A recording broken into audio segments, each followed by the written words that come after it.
The record-breaking government shutdown is now in its 33rd day. The effects are piling up. Low-income renters are being cut off from housing aid. Welfare payments could run out soon. And the government is so broke that they're selling ad space on the Constitution. And now, things seem to be moving in the wrong direction. Because instead of debating the wall or how to end the shutdown, politicians are arguing about a whole new issue: the State of the Union speech. It started when House Speaker Nancy Pelosi told Trump that as long as the government stayed closed, he should cancel the State of the Union. And today, things really escalated.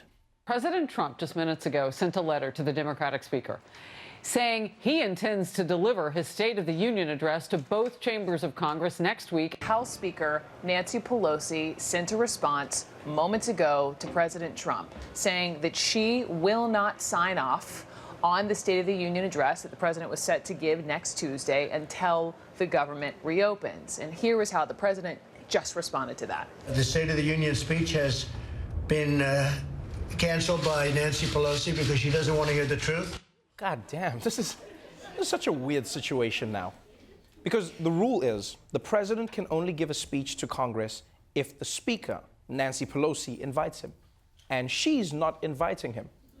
But at the same time, this is Donald Trump.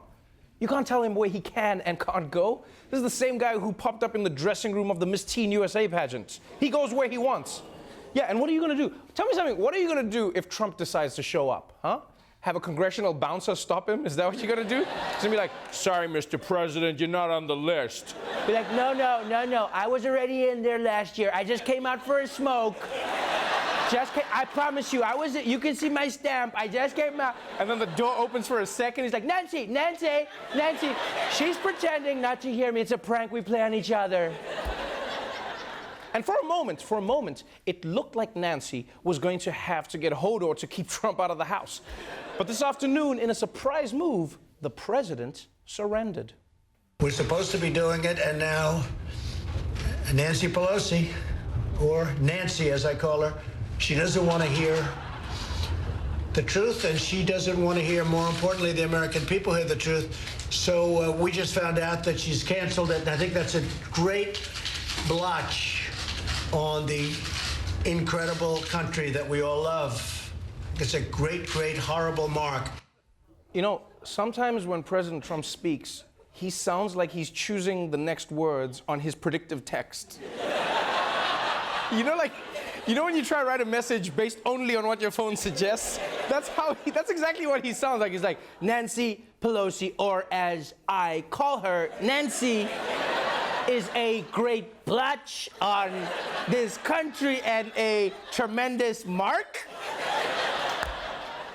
And by the way, I don't know if Nancy gave Trump a wedgie behind Congress one day, but she did something because she's the only person he hasn't given a nickname to. Everyone else is like Crying Chuck Schumer, Little Marco Rubio, Pocahontas Elizabeth Warren, Lying Ted. And he's like, Nancy Pelosi, or as I call her, Nancy.